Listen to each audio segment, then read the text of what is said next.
नमस्कार, स्वागत है आपका। आप देख रहे हैं द न्यूज और मैं रानी गुप्ता आपके साथ। ईडी ने दूसरी बार अरविंद केजरीवाल को समन भेजा कि वो 21 दिसंबर को ईडी के दफ्तर हाजिर हों, लेकिन यहां पर ना ही अरविंद केजरीवाल जो हैं वो ईडी के दफ्तर में हाजिर हुए और ना ही उन्होंने ईडी के सवालों का जवाब देना मुनासिब समझा, बल्कि वो तो अपने वेबसाइट के लिए निकल चुके हैं। अब इसको लेकर के बीजेपी के तमाम नेता हमलावर हैं। आपको बता दें कि इससे पहले अरविंद केजरीवाल जो है ईडी के इस दूसरे समन का जवाब देते हुए भी नजर आए।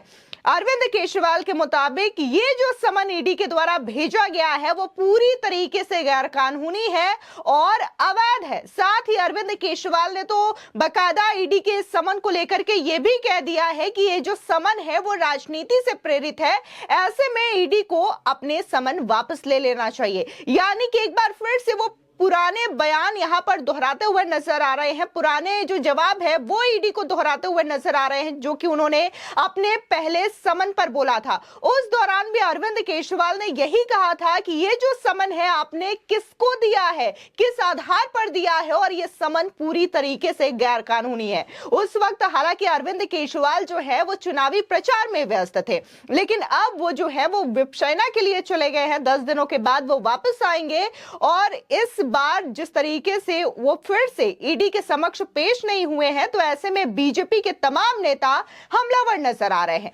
उनका यह कहना है कि अगर वाकई में अरविंद केजरीवाल कट्टर ईमानदार है, बेकसूर है, तो आखिर उन्हें जांच से डर क्यों लग रहा है। बता दें कि दिल्ली बीजेपी के तमाम नेता, फिर चाहे वो हरीश खुराना हो, वीरेंद्र सचदेवा हो या फिर दुष्यंत गौतम हो, एक एक नेताओं ने अरविंद केजरीवाल पर जमकर हमला बोला है। बता दें कि बीजेपी नेता दुष्यंत गौतम ने सीधे तौर पर कह दिया है कि जरूर दाल में कुछ काला है, क्योंकि अगर अरविंद केजरीवाल ईडी से नहीं डरते हैं या फिर वो वाकई में बेकसूर है, सच्चे हैं, तो उन्हें ईडी के समक्ष जाना चाहिए और ईडी के सवालों का जवाब देना चाहिए। सुनिए किस तरीके से बीजेपी नेता दुष्यंत गौतम केजरीवाल पर हमलावर हैं। संवैधानिक संस्था का इस प्रकार से अपमान करना और कहना कि वापसी लीजिएगा, इसका मतलब दाल में काला है। आप अगर साफ सुथरे हैं तो जाके बताइए ना।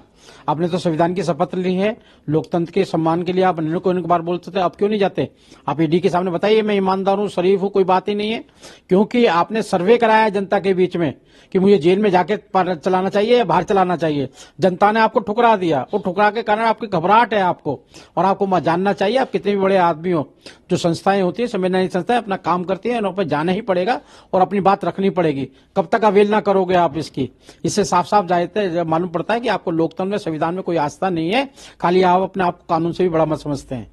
आपको बता दें वहीं दूसरी ओर दिल्ली बीजेपी के प्रवक्ता हरीश खुराना ने भी सीधे तौर पर अरविंद केजरीवाल को यह कह दिया कि ऐसा लगता है कि केजरीवाल के लिए कानून से ऊपर विपक्षना है। उन्होंने कहा कि मैं अरविंद केजरीवाल से यह कहना चाहता हूं कि कानून अपना काम कर रहा है और कानून के तहत ईडी ने आपको समन भेजा है, आपको जाना चाहिए। आखिर आपको डर किस बात का है? अगर आपने कुछ गलत किया ही नहीं है, लेकिन अगर आप गलत हैं तो दस्तावेज जो कहते हैं तो उस पर आपका डर लाजमी है। मुझे लगता है कि अरविंद केजरीवाल को इस बार जाना चाहिए और ईडी जो सवाल पूछे उसका जवाब देना चाहिए, लेकिन वो तो सीधे विपक्षना के लिए चले गए और ये दिखा रहे हैं कि कानून से ऊपर उनका विपक्षना है। सुनिए हरीश खुराना क्या कह रहे हैं। कि मुख्यमंत्री अरविंद केजरीवाल को आज ईडी के सामने पेश होना था, लेकिन जो सुनने में आया है कि वो विपाशना के लिए दिल्ली से बाहर 10 दिन के लिए चले गए हैं।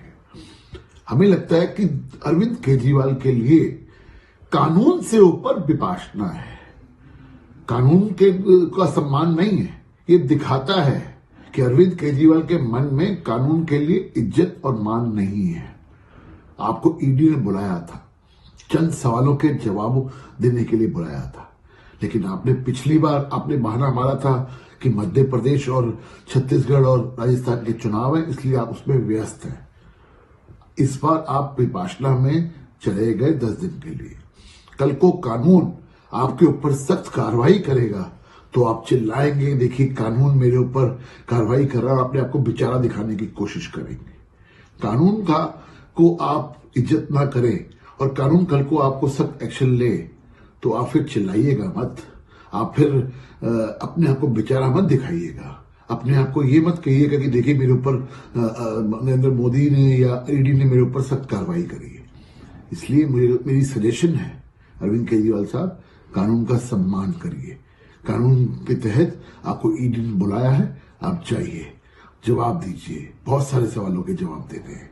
सुप्रीम कोर्ट ने आप कहा है कि 300 करोड़ से ऊपर की मनी ट्रेल कहीं ना कहीं दिखाई देती है, उसका जवाब दीजिए।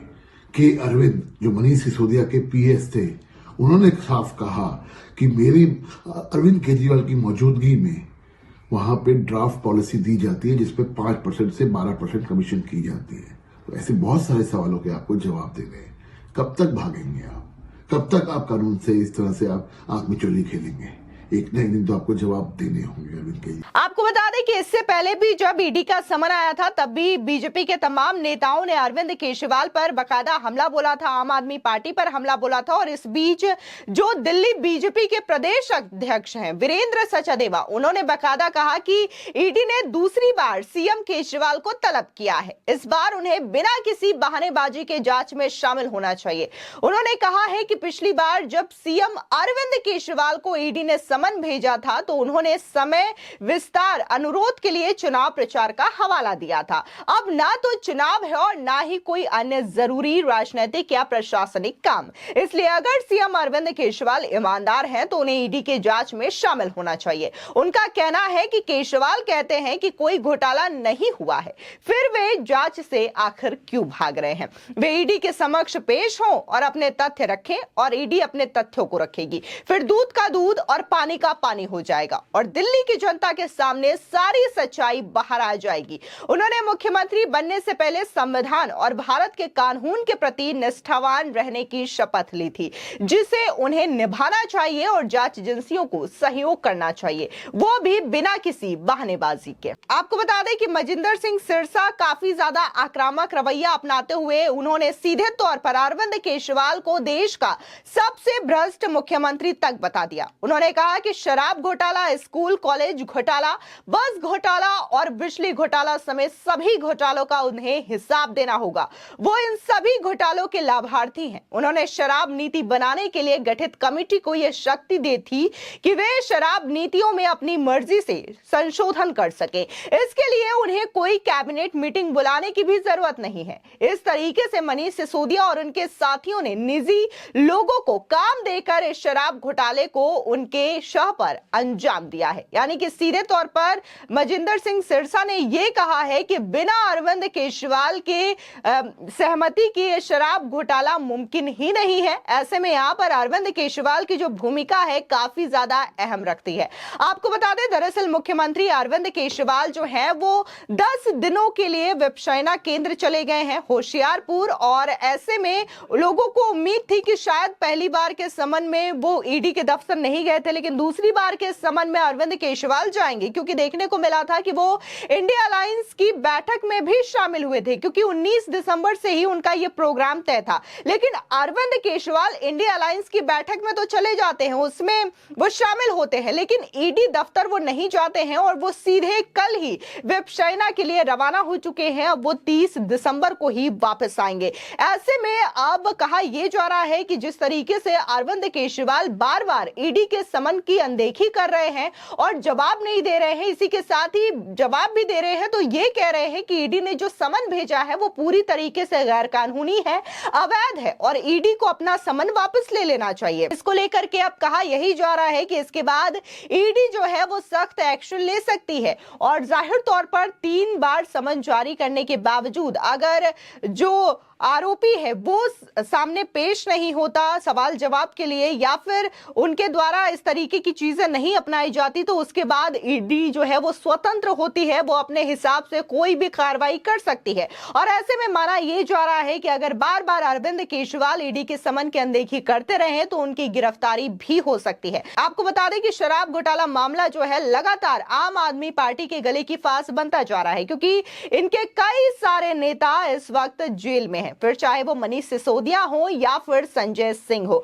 हालांकि आम आदमी पार्टी का ये कहना है कि ये पूरी की पूरी शराब नीति जो है या फिर ये जो घोटाला बताया जा रहा है वो पूरी तरीके से राजनीति से प्रेरित है और बस ये घोटाला जो है वो तथाकथित है। दिल्ली में ऐसा कोई शराब घोटाला नहीं हुआ है और ये जो शराब घोटाला है वो मोदी सरकार के कहने पर जांच एजेंसियों के द्वारा बनाया गया है ताकि वो आम आदमी पार्टी के नेताओं की गिरफ्तारी करवा सके और अरविंद केजरीवाल को जेल भिजवा सके। वहीं अगर हम आम आदमी पार्टी की बात करें तो उन्होंने तो बाकायदा कैंपेन तक चला रखा है कि अगर अरविंद केजरीवाल की गिरफ्तारी हो जाती है तो अरविंद केजरीवाल जो है वो जेल से सरकार चलाएंगे। यानी कि यहां पर आम आदमी पार्टी के नेताओं ने मान रखा है कि अरविंद केजरीवाल जो है वो जल्द ही सलाखों के पीछे जाने वाले हैं, जिस तरीके से संजय सिंह, मनीष सिसोदिया और सत्येंद्र जैन इस वक्त जेल में हैं। फिलहाल इस पूरे मामले को लेकर के आपकी क्या राय है, हमारे कमेंट सेक्शन में जरूर बताएं। धन्यवाद।